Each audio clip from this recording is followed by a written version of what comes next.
তাহাজ্জুদ নামাজ কি ঘর অন্ধকার করে পড়তে হবে? এর কোনো ভিত্তি আছে কি? মহিলাদের সিজদা দেওয়ার নিয়মটা বলুন, আর সিজদা দেওয়ার সময় পেট উরুর সাথে লেগে থাকলে কি নামাজ হবে কিনা? অসুস্থতার কারণে কেউ অযাচিত লোম 40 দিনের মধ্যে পরিষ্কার করতে অক্ষম হলে কি নামাজ আদায় হবে? অবাধ্য সন্তানকে বাধ্য করার কোনো উপায় আছে কি? নামাজ সূরা ফাতিহার পর আরেকটা সূরা পড়ার আগে বিসমিল্লাহ পড়া কি আবশ্যক? পিরিয়ড অবস্থায় মৃত ব্যক্তির কাছে যাওয়া যাবে কিনা? ঋণ পরিশোধের জন্য কিছু একটা আমল বলুন। জিকির ও ছোট ছোট দোয়া পাঠ করার সময় কি টেনে টেনে পড়তে হবে? মানুষ মারা গেলে মাইকিং করা জায়েজ আছে কিনা? বাথটাবে গোসল করতে প্রয়োজন থেকে অতিরিক্ত পানি খরচ হয়, এটা গোসল করলে কি পানি অপচয়ের গুনাহ হবে? টয়লেটে যাওয়ার সময় মাথায় ঘোমটা দেওয়া কি আবশ্যক? আহাদনামা পড়া যাবে কিনা? মুখের তিল বা আঁচিল উঠানো কি হারাম? মৃত ব্যক্তির জন্য হাফেজ ডেকে কোরআন খতমা মিলাদ দিলে মৃত ব্যক্তির কোনো লাভ হবে? কোরআন ধরে ওয়াদা করার পর সে ওয়াদা ভঙ্গ করলে কি পরিণতি হতে পারে? ফজর নামাজের আজানে আসসালাতু খায়রুম মিনান নাওম বলার সময় আমরা উত্তরে কি পড়ব? আমাদের দেশে সচরাচর দেখা যায় মৃত ব্যক্তিকে গোসল দেওয়ার পর গোসল দেওয়ার স্থানে 41 দিন পর্যন্ত কাউকে যেতে মানা করা হয়। সেখানে সন্ধ্যাবেলা 41 দিন পর্যন্ত আগরবাতি বা মোমবাতি জ্বালানো হয়। এটা কি শরীয়ত সম্মত? গর্ভবতী মেয়েরা যদি ব্যাক পেনের কারণে বসে নামাজ আদায় করেন তাহলে কি সঠিক হবে? দুশ্চিন্তা থেকে মুক্তির উপায় কি? প্রতিবন্ধী শিশুরা কি বাবা মায়ের পাপের ফসল? ওযু করার পর প্রাইভেট অর্গানে হাত স্পর্শ করলে কি ওযু ভেঙে যাবে? মৃত ব্যক্তির গোসল দিয়ে টাকা নেওয়া জায়েজ আছে কিনা? মন থেকে হিংসা দূর করার উপায় কি? অনেক সময় হাজব্যান্ডকে রাগ করে গজব দিয়ে ফেলি, পরে আফসোস লাগে, এতে কি গজব হাজব্যান্ডের উপরে পড়বে? টিভিতে নাটক শিরকের দৃশ্য দেখলে শিরকের গুনাহ হবে কি না? যেসব নারীর সন্তান প্রসবের 40 দিনের পরেও রক্ত প্রবাহ বন্ধ না হয় তারা কিভাবে বাদবন্দি করবেন? আমরা আর বিলম্ব না করে চলুন আপনাদের গুরুত্বপূর্ণ প্রশ্নগুলোর উত্তর দেওয়ার আলোকিত ভুবনে প্রবেশ করি। বেলাল, আপনি জানতে চেয়েছেন যেসব নারীর সন্তান প্রসবের 40 দিনের পরেও রক্ত প্রবাহ বন্ধ না হয় তারা কিভাবে বাদবন্দি করবেন? 40 দিন পার হওয়ার পরেও যদি রক্ত প্রবাহ বন্ধ না হয়, নেফাস বন্ধ না হয়, তাহলে সেক্ষেত্রে তারা সম্পূর্ণ স্বাভাবিকভাবে সকলে বাদবন্দিকে সম্পাদন করতে পারবেন। সেখানে কোনো আজকাল তো অনেক কিছু ব্যবস্থা রয়েছে যাতে করে ব্লাড যেখানে সেখানে না পড়ে, সে ব্যবস্থাপনা গ্রহণ করার পর তিনি এ বাদবন্দিকে স্বাভাবিক করতে পারবেন। 40 দিনের পরে আর তার ব্লিডিং হলেও তাকে নেফাসে আক্রান্ত বা এটাকে আপনার প্রসব পরবর্তী যে ব্লিডিং বলা হয়ে থাকে সেটির মধ্যে গণ্য করা হবে না। রহিমা চম্পা জানতে চেয়েছেন টিভিতে নাটক শিরকের দৃশ্য দেখলে শিরকের গুনাহ হবে কি না? শিরকের দৃশ্য দেখানো হলে সেটি আমরা যদি দেখতে থাকি আমাদের কাছে বিষয়টা সহজাত এবং স্বাভাবিক হয়ে যেতে পারে। এই জায়গা থেকে এগুলো দেখা থেকে আমাদের বিরত থাকা উচিত। হ্যাঁ, শুধু নিছক ধারণার জন্য যে কীভাবে শিরক হয়ে থাকে আপনি জানলেন এবং সেটা ভয়াবহতা সম্পর্কে আঁচ করলেন যে মানুষ কীভাবে তারই নিজের হাতে করা সৃষ্টিকে কীভাবে পূজা করছে, আপনি জাস্ট ধারণা নেওয়ার জন্য দেখলে সেটি গুনাহের কারণ হবে না। কিন্তু এইভাবে অহরহ যদি আপনি দেখতে থাকেন, বিশেষ করে নাটক সিনেমাতে, আপনার হিন্দি ফিল্ম ইত্যাদিতে যদি অনবরত এগুলো প্রদর্শন করা হয়, যেহেতু হিন্দুরা এগুলো করে থাকেন তাদের সামাজিক কালচার অংশ হিসাবে, সেগুলো দেখতে দেখতে আমাদের কাছে সহনীয় হয়ে যেতে পারে। সেজন্য এগুলো দেখা ওইভাবে অ্যাভয়েড করা উচিত। মোহাম্মদ মিজানুর রহমান জানতে চেয়েছেন, আপনি একটা আলোচনায় বলেছেন রাগের মাথায় তালাক বললেও তালাক কার্যকর হয়ে যায়। এটা দেখে আমার স্ত্রী আমাকে তালাক দিয়েছে। আপনার কথার কোরআন হাদিসের আলোকে ব্যাখ্যা চাই।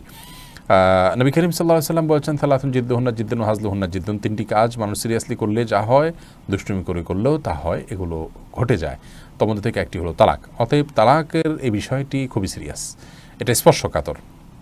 বিধায় রাগের মাথা তালাক দিলেও তালাক হবে। কিন্তু রাগ যদি কারণ এরকম হয় যে রাগের কারণে কী বলেছেন তিনি নিজেও জানেন না, এত বেশি রাগ হয়ে গেছে, তাহলে সেক্ষেত্রে সেটি তালাক পতিত হবে না।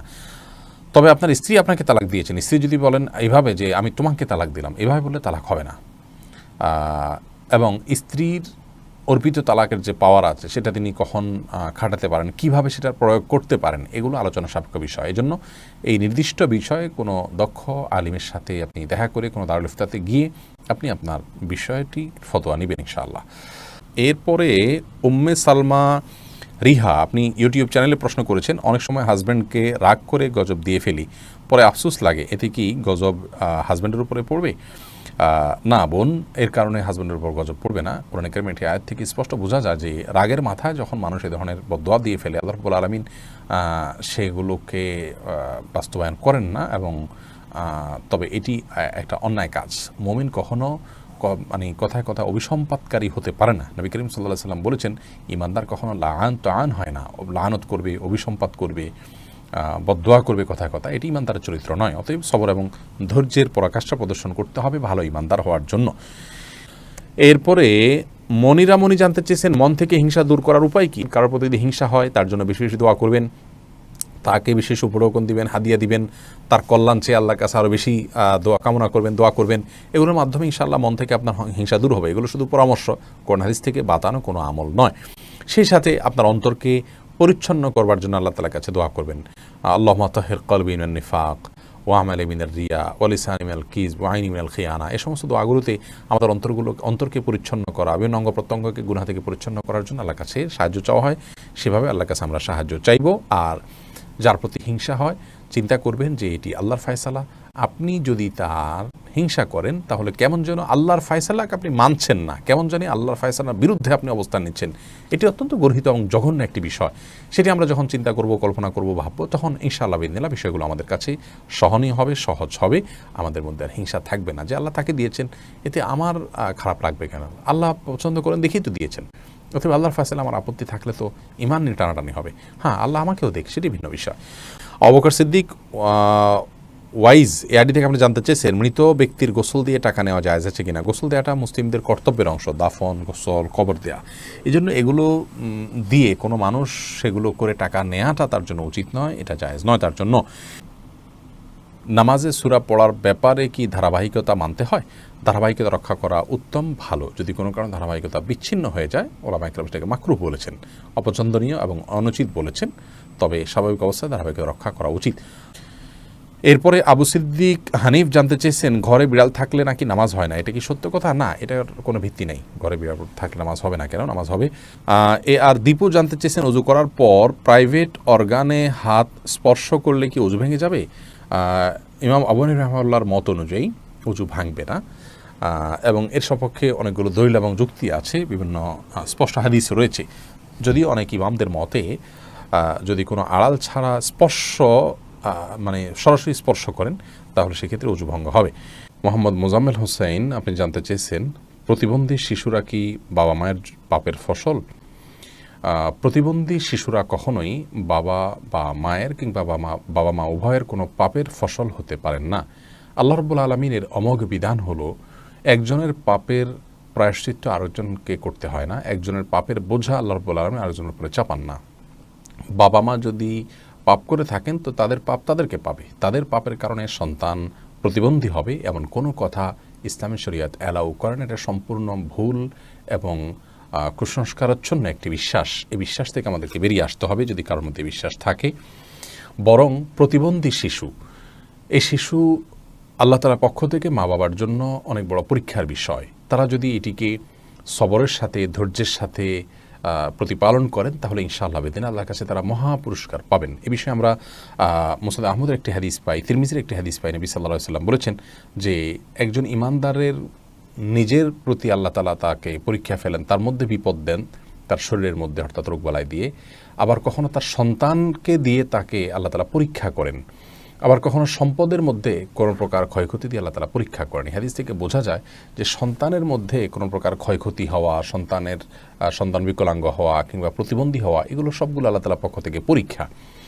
আর এই পরীক্ষায় যদি কেউ সবর করতে পারেন এবং আল্লাহ তাআলার এই পরীক্ষায় উত্তীর্ণ হওয়ার চেষ্টা করেন, আল্লাহর সিদ্ধান্তকে মেনে নেন এবং এই কষ্টকে সহ্য করেন আল্লাহ তাআলার ফয়সালার প্রতি সন্তুষ্টির কারণে, তাহলে আল্লাহ রাব্বুল আলামিনের সাথে এই ব্যক্তি সাক্ষাৎ করবে কিয়ামতের ময়দানে এমত অবস্থায় যে তার কোনো গুনাহ থাকবে না। হাদিসটি তিরমিজিতে বর্ণিত হয়েছে।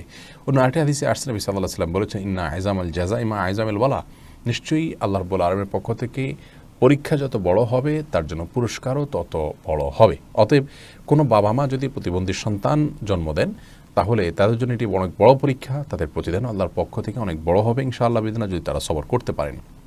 মুসনাদ আহমদের এক বর্ণনায় এসছে যে নবী সাল্লাল্লাহু আলাইহি ওয়াসাল্লাম বলেছেন কোনো ব্যক্তি যখন অসুস্থ হয়, রুগ্ন হয় বা তার শরীরে কোনো ত্রুটি থাকে, কোনো প্রকার প্রতিবন্ধকতা থাকে, তখন আল্লাহ রাব্বুল আলামিন ফেরেশতাদেরকে বলেন যে আমার বান্দা যতটুকু আমল করতে পারে এই তার প্রতিবন্ধকতা নিয়ে সেটুকু তোমরা লিপিবদ্ধ করো তার জন্য। এরপরে তাকে যদি আমি সুস্থতা দিয়ে দেই তাহলে তো যেটুকু তার অসুস্থতা ছিল, প্রতিবন্ধকতা ছিল, সেগুলো থেকে এটি কাফারা হয়ে গেল এই কষ্ট সহ্য করার কারণে তার কোনো গুনাহ, ভুল, ত্রুটি, বিচ্যুতি ইত্যাদি থাকলে সেগুলো আল্লাহ কাফারা দিয়ে দিবেন। আর যদি সেই ব্যক্তি অবস্থায় মৃত্যুবরণ করে তবু আল্লাহ তাআলা তার প্রতি অনুগ্রহ করবেন, রহমত করবেন এবং তাকে মাগফিরাত নসিব করবেন। অতএব বিকলাঙ্গ হওয়া এটা কোনো দোষের বিষয় নয়।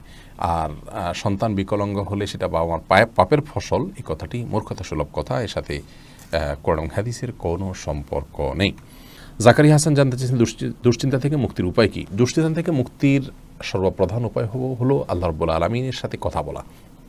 মানুষ দুশ্চিন্তাগ্রস্ত অবস্থায় যদি কোনো শক্তিশালী কোনো ব্যক্তির সাথে শেয়ার করতে পারেন তাহলে কিছুটা নির্ভার ফিল করেন। আর আল্লাহ রাব্বুল আলামিনের চাইতে শক্তি ধরার কেউ নেই, তিনি কাদির, সব কিছু করতে তিনি সক্ষম। অতএব আপনার দুশ্চিন্তা দূর করবার জন্য আল্লাহর সাথে কথা বলুন, সলাতে চলে যান, বিশেষ করে সিজদায় গিয়ে আল্লাহর সাথে দীর্ঘ সময় কথা বলুন, তাহাজ্জুদে উঠে যান এবং আল্লাহর সাথে কথা বলুন। কোরআনে কারীমের বিভিন্ন অংশ আপনি তেলাওয়াত করুন খুব ধীরে ধীরে, তেলাওয়াত শুনুন খুব ধীরে ধীরে, দেখবেন ইনশাআল্লাহ অন্তরের মধ্যে আপনি প্রশান্তি অনুভব করবেন। আলা বিযিক্রিল্লাহি তাতমাইন্নুল কুলুব, আল্লাহ বলেছেন অন্তর প্রশান্ত হয় আল্লাহর স্মরণে। অতএব আল্লাহর স্মরণ করা মুখে, অন্তরে, কোরআন তেলাওয়াতের মাধ্যমে, সলাতের মাধ্যমে, এগুলোর মাধ্যমে ঈমানদারের অন্তরকে আল্লাহ তাআলা প্রশান্ত করে থাকেন। আল্লাহর দিকে যত বেশি ধাবিত হবেন, যত আল্লাহর সাথে সম্পর্ক গাঢ় করবেন, যত আল্লাহর সাথে সম্পর্ক নিবিড় করবেন, যত আল্লাহর সাথে কথা বলবেন, তত বেশি ইনশাআল্লাহ বিদিনা দেখবেন অন্তর প্রশান্ত হবে এবং দুশ্চিন্তা থেকে আপনি রক্ষা পাবেন। দুশ্চিন্তা এটাকে অনেক সালাফ বলেছেন জুনদুম মিন জুনুদিল্লাহ, আল্লাহ তাআলার বাহিনী সমূহের মধ্যে থেকে একটা বাহিনী। দুশ্চিন্তা এটা দিয়ে আল্লাহ রাব্বুল আলামিন অনেক মানুষকে শাস্তি দিয়ে থাকেন, অনেককে পরীক্ষা করে থাকেন। অতএব এইরকম পরিস্থিতিতে আল্লাহর কাছেই রুজু হওয়া এটাই হলো সবচেয়ে বড় উপায়। অতএব ভরসা আল্লাহ তাআলার প্রতি করা এবং আল্লাহর দিকে রুজু হওয়া, আল্লাহর দিকে ধাবিত হওয়া, এটা হলো দুশ্চিন্তা দূরের সবচেয়ে বড় উপায়। যে ব্যক্তি আল্লাহর প্রতি তাওয়াক্কুল করবেন তাকে খুব বেশি দুশ্চিন্তা গ্রাস করার কথা নয়। আল্লাহর উপর ভরসা করবে ঈমানদার, যে ইনশাআল্লাহ আমার অভিভাবক আল্লাহ তাআলা, তিনি দেখছেন, তিনি দেখবেন। এটি যখন করবেন ইনশাআল্লাহ আপনার মধ্যে আস্থা জায়গাটা তৈরি হবে। যদি কোনো মানুষ তার তাওহীদ খুব মজবুত থাকে, আল্লাহর প্রতি আস্থা এবং ভরসা তার খুব মজবুত থাকে, তিনি জানেন যে আল্লাহ ছাড়া কেউ ক্ষতি করার কোনো ক্ষমতা রাখেন না, আর আল্লাহ যা লিখেছেন তা খণ্ডাবার করার ক্ষমতা নেই, এই বিশ্বাস যদি কারো মজবুত থাকে তাহলে কোনো পেরেশানিতে তিনি খুব বেশি ভেঙে পড়ার কথা নয়। যার ঈমান যত মজবুত তিনি তত পেরেশানিতে শক্ত থাকতে পারেন। আল্লাহ তাআলা আমাদেরকে সহজ করুন এবং সহায় করুন। আশরাফুল হক শুভ আপনি জানতে চেয়েছেন, আমাদের দেশে সচরাচর দেখা যায় মৃত ব্যক্তিকে গোসল দেওয়ার পর গোসল দেওয়ার স্থানে 41 দিন পর্যন্ত কাউকে যেতে মানা করা হয়, সেখানে সন্ধ্যাবেলা 41 দিন পর্যন্ত আগরবাতি বা মোমবাতি জ্বালানো হয়, এটা কি শরীয়ত সম্মত? কোনো জায়গায় মৃত ব্যক্তিকে গোসল দেওয়া হলে সেখানে এই প্রথাটি আমাদের সমাজে অনেক ক্ষেত্রেই প্রচলিত আছে যে আগরবাতি বা মোমবাতি ইত্যাদি সেখানে আপনার জ্বালানো হয় এবং সন্ধ্যাবেলা 41 দিন পর্যন্ত এই কাজটি করা হয়। কেউ সেখানে যেতে চাইলে নিষেধ করা হয়। এটি সম্পূর্ণ কুসংস্কার এবং এ ধরনের বিশ্বাসগুলো শিরকি বিশ্বাস, কুসংস্কারচ্ছন্ন বিশ্বাস। এর বেশিরভাগই এসছে হিন্দু সমাজ থেকে। একজন মুসলমানের এই সমস্ত কুসংস্কারকে বর্জন করা উচিত। যেখানে গোসল দেওয়া হবে সে জায়গার বিশেষ কোনো বিধান নাই, সেটা অন্য 10টা জায়গার মতোই একটি জায়গা। মাহমুদুল হাসান ভূঁইয়া আপনি জানতে চেয়েছেন, ফজর নামাজের আজানে আসসালাতু খায়রুম মিনান নাওম বলার সময় আমরা উত্তরে কি পড়ব? এক্ষেত্রে জমহুর ফোকাহা বা বেশিরভাগ ইমামগণের মত হলো সদাকতা ও বারারতা। আসসালাতু খায়রুম মিনান নাওম মানে হলো সালাত বা নামাজ, এটা ঘুম থেকে উত্তম। এটি যখন মুয়াজ্জিন বলবেন তখন তাকে বলতে হয় সদাকতা অবারার্তা, অর্থাৎ হে মুয়াজ্জিন তুমি সত্য বলেছো এবং ভালো বলেছো, ভালো কাজ করেছো। এই কথা বেশিরভাগ ফোকাহা একরাম বা জমহুর ফোকাহা একরাম বলতে বলেছেন মুয়াজ্জিনের জবাবে, এবং একটি রেওয়ায়েতে এটি এসছে, যদিও রেওয়ায়েতটা সনদকে অনেক মুহাদ্দিসগণ যায়ীফ বলেছেন। আর এই কারণে অন্য একদল উলামা একরাম বলেন যে আসসালাতু খায়রুম মিনান নাওম যখন বলবো আমরা, মুয়াজ্জিন যখন আসসালাতু খায়রুম মিনান নাওম বলবে আমরাও আসসালাতু খায়রুম মিনান নাওম বলবো। এর কারণ হলো যে আসসালাতু খায়রুম মিনান নাওম এই বাক্যটি মুয়াজ্জিনের বাক্য, আর এক্ষেত্রে নবী আলাইহিস সালামের সাধারণ যে নির্দেশনা বুখারী মুসলিমে আসছে যে ফাকুলু মিসলা মা ইয়াকুল ইযা সামি'তুমুন নিদা, যখন তোমরা মুয়াজ্জিনের আযান শুনবে ফাকুলু মিসলা মা ইয়াকুল মুয়াজ্জিন, তখন মুয়াজ্জিন যা বলবে হুবহু তোমরা তা বলো। শুধুমাত্র হাইয়া আলাস সালাহ হাইয়া আল ফালাহর মধ্যে নবী আলাইহিস সালাম ওই হাদিসে লা হাওলা ওয়া কুওয়াতা ইল্লা বিল্লাহ বলতে বলেছেন। অতএব দুইটা বাদে বাকি সবগুলোতেই ওই হাদিসের সাধারণ যে নির্দেশনা সেটা অনুযায়ী আসসালাতু খায়রুম মিনান নাওম শুনলে আসসালাতু খায়রুম মিনান নাওম অর্থাৎ হুবহু এটা অনুকরণ করার নির্দেশনা দিয়ে থাকেন। এসেছ রুবেল আপনি জানতে চেয়েছেন আইডি থেকে, নামাজে দাঁড়ানোর পর নাকি ডান পায়ের বুড়ো আঙ্গুল নাড়ানো যায় না, এটা কি সত্য? না, এরকম কোনো কথা আমাদের জানা নেই, প্রয়োজন হলে নানা যেতে পারে। তানজিনা বেগম জানতেছেন কোরআন ধরে ওয়াদা করার পর সে ওয়াদা ভঙ্গ করলে কি পরিণতি হতে পারে? কোরআন ধরে ওয়াদা করা এটা ওয়াদা করার পদ্ধতি নয়, ওয়াদা এমনিই হবে। আল্লাহর নামে শপথ করতে চাইলে মুখে বলবেন আল্লাহর নামে আমি শপথ করছি, এটা হলো শপথের সঠিক পদ্ধতি। তানজিমা খানম জানতে চেয়েছেন আহাদনামা পড়া যাবে কিনা। আহাদনামা নামে যেটি প্রচলিত আছে আমাদের বিভিন্ন ওজিফার বই গ্রন্থগুলোতে বইতে আমরা পাই, এই আহাদনামা পড়ার কোনো নির্দেশনা কোরআন সুন্নাহ আমাদেরকে দেয়নি। আমাদেরকে ইবাদতবন্দি করতে হবে সুন্নাহ অনুসারে, নবী আলাইহিস সালামের বাতানো পদ্ধতি অনুসারে আল্লাহ তাআলা তাকে মডেল দিয়েছেন, তাকে ফলো করতে হবে। এর বাইরে মন গড়া কোনো কিছুকে ইবাদত হিসাবে আমাদের করা উচিত নয়। তৌফিকুল ইসলাম জানতে চেয়েছেন বাথটাবে গোসল করতে প্রয়োজন থেকে অতিরিক্ত পানি খরচ হয়, এটা গোসল করলে কি পানি অপচয়ের গুনাহ হবে? অপচয়ের বিষয়টি আসলে ভ্যারি করে ব্যক্তির বা কোনো সমাজের লাইফস্টাইলের উপরে। আমরা আজকাল গোসলে যে পানিটা ব্যবহার করি, এমনিতে আপনার টেপে যে গোসল করি অথবা শাওয়ারে যে গোসল করি, সেটাও কিন্তু নবী রাসূলুল্লাহ সাল্লাল্লাহু আলাইহি ওয়াসাল্লাম বা সাহাবায়ে কেরাম যে গোসলে পানি ব্যবহার করতেন তার তুলনায় বহুগুণ বেশি। সেদিক থেকে তাকালে এটাকে অপচয় বলতে হয়। মূলত যেহেতু আমাদের এখন লাইফস্টাইলটা এই রকম যে আমরা আপনার এভাবে গোসল করি বা এই সিস্টেম আমাদের সমাজে রয়েছে, তো এর মধ্যে থেকে যতটুকু সম্ভব আমাদেরকে অপব্যয় বা অপচয় করা থেকে বেঁচে থাকার চেষ্টা করতে হবে। ধরুন আপনি বাথটাবে গোসলের জন্য যতটুকু পানি লাগে ততটুকু পানি ব্যবহার করলেন, এরপরেও প্রয়োজনে অপ্রয়োজনে আপনি টিপ ছেড়ে দিয়ে রাখলেন, সেটা অপচয় হবে। কিন্তু যতটুকু আপনার প্রয়োজন হবে ততটুকু ব্যবহার করলে ইনশাআল্লাহ বিদিল্লাহ অপচয়ের গুনাহ হবে না। এনামুল হক এনাম জানতে চেয়েছেন টাক মাথায় উপরি চুল লাগানো জায়েজ আছে কিনা।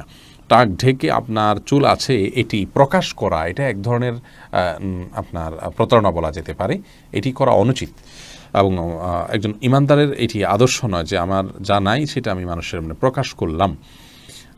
মোশাররফ এসকে আপনি যদি অন্য কোনো কারণ থাকে, আপনি রোদে থাকতে হয়, সেখানে আপনি অসুস্থ বোধ করেন, তাহলে আপনি মাথায় কোনো কিছু দিয়ে রাখবেন, কিন্তু আপনার চুল নেই কিন্তু আপনি চুল আছে সেটি প্রকাশ করছেন, এটি অনুচিত এবং একজন ইমানদারের জন্য শোভনীয় কোনো কাজ নয়। মোশাররফ এসকে জানতেছেন শোনা যায় যে মুছে লেগে যাওয়া কোনো খাবার খাওয়া হারাম, এটা কি সত্য? না, এটা সত্য না।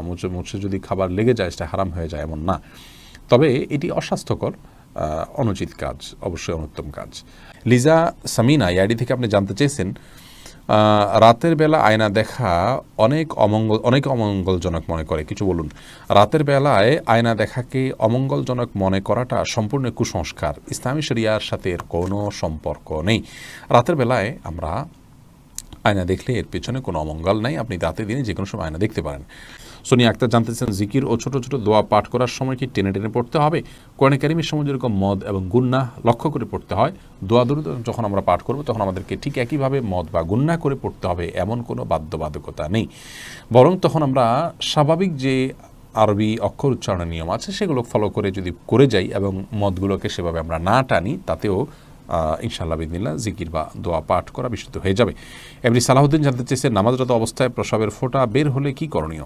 নামাজরত অবস্থায় যদি পেশাবের ফোঁটা বের হয় তাহলে সেদিন নামাজ ছেড়ে দিতে হবে এবং কাপড় লাগলে সে অংশ ধুয়ে ফেলতে হবে এবং নাপাক দূর করে টিস্যু ইত্যাদি দিয়ে পানি দিয়ে তারপরে উজু করে তাকে নামাজ পড়তে হবে। আর যদি এটা তার অনবরত বের হতে থাকে এবং 4 রাকাত নামাজের মধ্যে নামাজ পড়তে যে পরিমাণ সময় লাগে, ধরুন 8-10 মিনিট, এই সময়টুকুও তিনি ফ্রি হন না বা মুক্ত থাকেন না, এর মধ্যেও তার পেশাব এসে পড়ে তার ইচ্ছায় অনিচ্ছায়, এরকম যদি হয় তাহলে সেক্ষেত্রে তার জন্য ওই অবস্থায় সালাত চালিয়ে যাওয়া জায়েজ আছে, কারণ তার পুরো সালাতের ওয়াক্ত জুড়ে কয়েক ঘন্টা জুড়েই অনবরত আসতে থাকে। আর যদি এরকম না হয়, শুধু ওই সালাতের মধ্যে এসছে, তাহলে তার সালাত ছেড়ে সেটিকে পরিচ্ছন্ন করে এসে সালাত আদায় করতে হবে। কোরআন আলো আইডি থেকে জানতে চাইছেন ঋণ পরিশোধের জন্য কিছু একটা আমল বলুন। ঋণ পরিশোধের জন্য সবচেয়ে বড় আমল হলো আল্লাহ তাআলার কাছে সাধারণভাবে দোয়া করবেন, চাইবেন, প্রার্থনা করবেন এবং আপনি সর্বোচ্চ চেষ্টা চালাবেন ঋণ পরিশোধের জন্য। আমাদের অনেক ভাইরা আছেন নিজের জমি আছে, স্থাবর অস্থাবর অনেক মূল্যবান সম্পদ আছে, সেগুলো দিয়ে ঋণ পরিশোধ করতে চান না। তিনি চান যে ঋণ পরিশোধের জন্য তার সাধারণ উপার্জন থেকে অনেক টাকা হয়ে যাক, অলৌকিকভাবে চলে আসুক, আর তিনি সেটা দিয়ে ঋণ পরিশোধ করে দেবেন। এটা সম্পূর্ণ ভুল একটা পদ্ধতি। আপনার ঋণ পরিশোধ করাটা আপনার জন্য ফরজ, এটা বান্দার হক। অতএব আপনার জমি থাকলে, সম্পদ থাকলে এগুলো বিক্রি করে আপনি ঋণ পরিশোধ করবেন এবং সেগুলো বিক্রি করার অপশন থাকলে বিক্রি করবেন। সেগুলো সব ধরে রেখে আপনি চাইবেন যে আল্লাহ তাআলা অলৌকিকভাবে আপনাকে টাকা দিয়ে দিক, সেটা দিয়ে আপনি পরিশোধ করবেন। এটা সম্পূর্ণ দুনিয়ার প্রতি আমাদের মোহ আছে এবং ঋণ পরিশোধের গুরুত্ব আমরা বুঝি না, সেটা স্পষ্টভাবে প্রমাণ হয় এমন একটি বিষয়। বিধায় এমনটি করা উচিত না। সেই সাথে ঋণ পরিশোধের জন্য কিছু দোয়া আছে, আল্লাহ মাগফিরনি ফিনি বিহালালিকা আন হারামিকা ওয়াগনিনি বিফাদলিকা আম্মান সিওয়াক। আরও কিছু দোয়া আছে, ইউটিউব বা ফেসবুকে সার্চ দিলে আমাদের অনেকগুলো ভিডিও আছে, দেখে নিতে পারবেন। সেগুলো আপনি আল্লাহর কাছে সাধারণভাবে পাঠ করবেন, ইনশাআল্লাহ সেই দোয়াগুলো পেশ করবেন। সামিয়া ফেরদৌস জানতে চেয়েছেন, তাহাজ্জুদ নামাজ কি ঘর অন্ধকার করে পড়তে হবে? এর কোনো ভিত্তি আছে কি? তাহাজ্জুদের নামাজ এটা আমরা ঘর অন্ধকার করে লাইট বন্ধ করে পড়তে হবে, এর কোনো ভিত্তি নেই। বরং সেটা আপনার যেভাবে সেভাবে আদায় করতে পারেন। আপনার মনোযোগের জন্য আপনি যদি আলো আধার করে নিতে পারেন, ডিম আলো করে নিতে চান, তো সেটি করতে পারেন, কোনো অসুবিধা নেই। তবে অন্ধকারেই পড়তে হবে এমন কোনো বাধ্যবাধকতা বা নিয়ম নেই। সোনিয়া আক্তার জানতে চেয়েছেন, মহিলাদের সিজদা দেওয়ার নিয়মটা বলুন, আর সিজদা দেওয়ার সময় পেট উরুর সাথে লেগে থাকলে কি নামাজ হবে কি না? জি, নামাজ হবে। নামাজ হবে না, নারী পুরুষের সালাত নিয়ে যে মত পার্থক্য আছে এটাকে আমরা অনেক বড় করে দেখি। বিষয়টা এরকম বড় কিছু না। আপনার এখানে যারাই ইখতিলাফ করে থাকেন, জাস্ট এখানে পদ্ধতির উত্তম অনুত্তমের বিষয়টা, নামাজ হওয়া না হওয়ার কোনো ইখতিলাফ এখানে নেই। লামিয়া রহমান মোমো জানতে চেয়েছেন, মুখের তিল বা আঁচিল উঠানো কি হারাম? মুখের যে তিল বা আঁচিল আছে এটা যদি দৃষ্টিকটু হয় এবং আমাদের জন্য নানান দিক থেকে ত্রুটিপূর্ণ হয় তাহলে সেটা তোলা যেতে পারে। তবে আপনার আজকাল এই যে সূক্ষ্মভাবে লোমগুলো তোলা এবং এই জাতীয় অনেকগুলো কাজ আছে, যে কাজগুলো আপনার শোভাবর্ধনের নামে আমরা করে থাকি, সেগুলো করা যাবে না। সাদিক জানতে চেয়েছেন, মানুষ মারা গেলে মাইকিং করা জায়েজ আছে কিনা? মানুষ মারা গেলে তার মৃত্যুর সংবাদটা শুধু প্রিয়জনদের জানানো হলো যে তিনি মারা গেলেন, এটুকু মানুষকে জানানোতে দোষের কোনো কিছু নেই। তবে এটা নিয়ে দীর্ঘ আলোচনা আছে, এটা নিয়ে আমরা ইনশাআল্লাহ দিনে কথা বলবো ভিন্ন কোনো ভিডিওতে। মোহাম্মদ মুস্তাকিম জানতেছেন, ব্যাংকে চাকরি করা কি হারাম? ব্যাংক যদি সুদী হয় তাহলে সেখানে সুদের সাথে সরাসরি সম্পর্ক থাকলে সে চাকরি করা তো অবশ্যই হারাম হবে। খন্দকার ফয়সাল ইসলাম লিমন জানতে চেয়েছেন, গর্ভবতী মেয়েরা যদি ব্যাক পেইনের কারণে বসে নামাজ আদায় করেন তাহলে কি সঠিক হবে? জি, দাঁড়া যদি স্বাভাবিক নামাজ পড়তে গেলে ব্যাক পেইন হয় তাহলে সেটা এবং সেটা অসহনীয় হয়, কষ্টকর হয়, রিস্কি হয়, তার জন্য পড়ে যাওয়ার আশঙ্কা থাকে, তাহলে তিনি ইনশাআল্লাহ বসে সালাত আদায় করতে পারবেন। যদি দাঁড়াতে পারেন তাহলে দাঁড়ানোর অংশটুকু দাঁড়ায় সালাত আদায় করবেন।